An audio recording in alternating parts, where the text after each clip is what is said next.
welcome to the stage, Darius Kazemi. On a blistering hot day in the autumn of 2014, almost exactly 10 years ago, many of the people gathered in this room witnessed history being made. You saw my humble, seminal talk, How I Won the Lottery. I learned that after many of you left the room, you were inspired.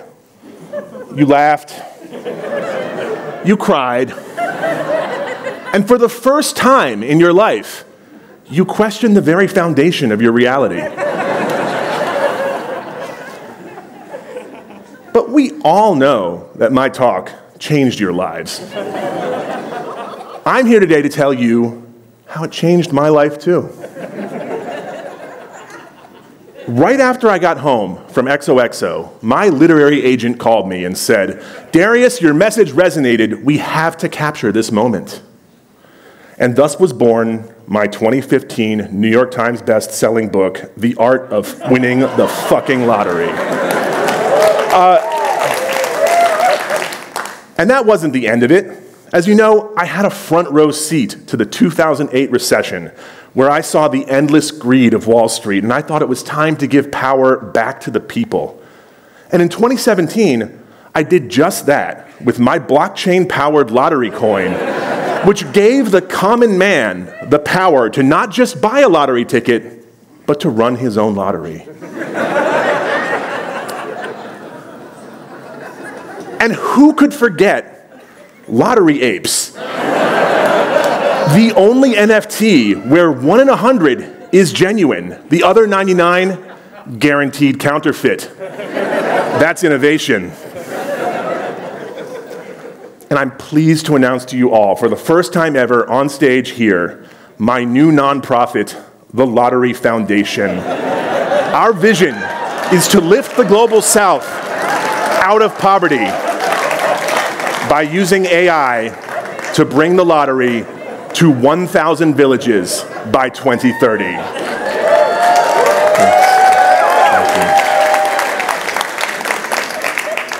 Okay, sorry everyone. I only have like 15 minutes on stage, so I'm not going to spend more than a couple minutes on the bit part. I did that last time. I think you get the point. Really, the last 10 years have been embarrassing for the indie creative community, in my opinion. I've been thinking a lot about what I would call the XOXO dream, which is something like go indie, make what you want to make, maybe make a living off of it, move to Portland, possibly required, and make the world at least a little bit better. The problem here is that when you go indie, you're the boss. Which means you're a boss. When you go indie, you're now going to face a series of horrible choices. Do I cut costs on my board game and have manufacturing happen somewhere that I have no control over the conditions? Do I take funding from shady people because that's all that's available to me? These aren't easy questions to answer. Like, I'll be listening to a podcast about making the world a better place, and I will hear the worst ad in my life. And I think to myself, what made these obviously well-meaning people take the deal with like this particular devil here? And we all know how to fund a podcast in 2024. You can sell pills that don't work. You can steal money from gambling addicts. You can recruit for an actual literal Ponzi scheme. These days, you can sell an AI tool for democratizing storytelling, or you can farm it out to a dynamic ad network that that promises, wink, wink, nudge, nudge, it won't do any of the above. And I want to be clear again, this is not an easy decision. Like, I'm not saying that it's easy. I have sat in this seat before. You have your principles. You won't do the Ponzi scheme. Democracy's good, right? I like storytelling. What could go wrong? Maybe the ad network's run by cool people. Who can say? Let's take that sponsorship. It's better than a world where my podcast doesn't exist.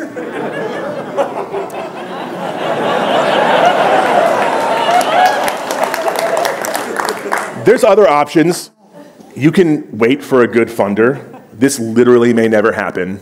You could crowdfund it. I gave a talk about that 10 years ago. You should check it out.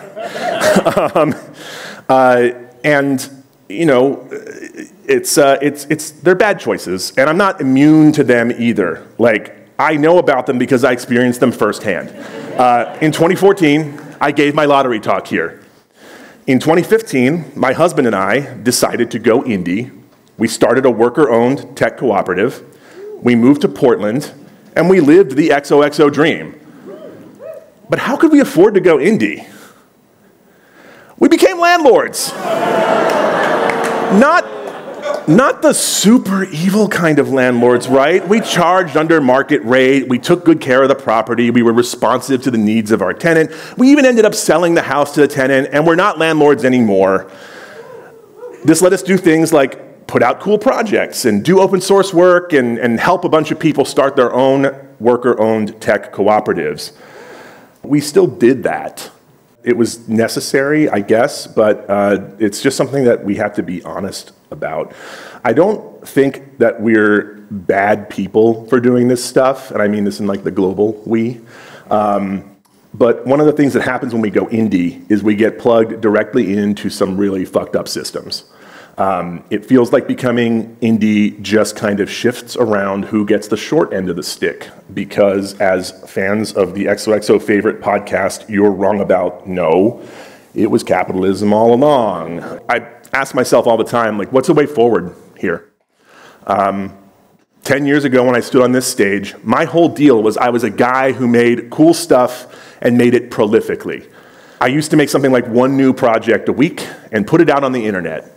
The more I made stuff, the more I became disgusted with the compromises I had to make in order to make stuff.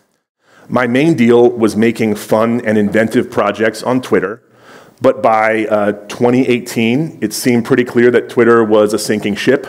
I started researching alternatives, and I started building what felt like a lifeboat over at a place called the Fediverse. My life's work for the last 6 years has been around building infrastructure.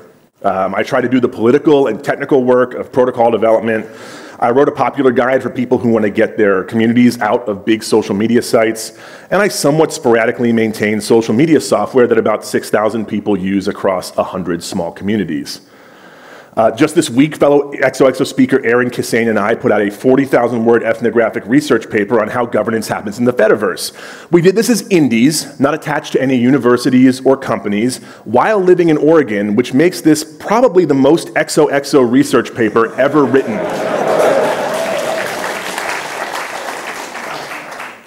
Doing this work also means that I'm not 1/10 as prodigious as I used to be. I don't get to put out cool stuff all the time anymore.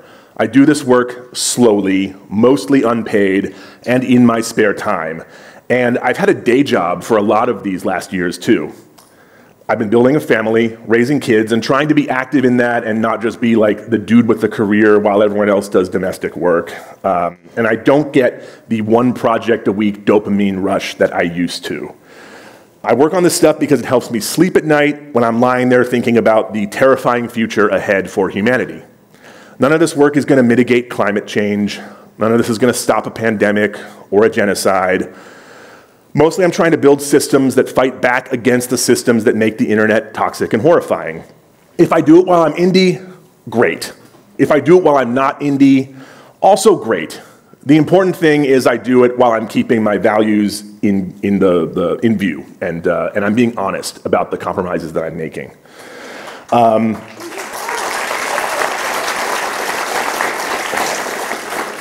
Because being indie is not a value, it's just an economic descriptor.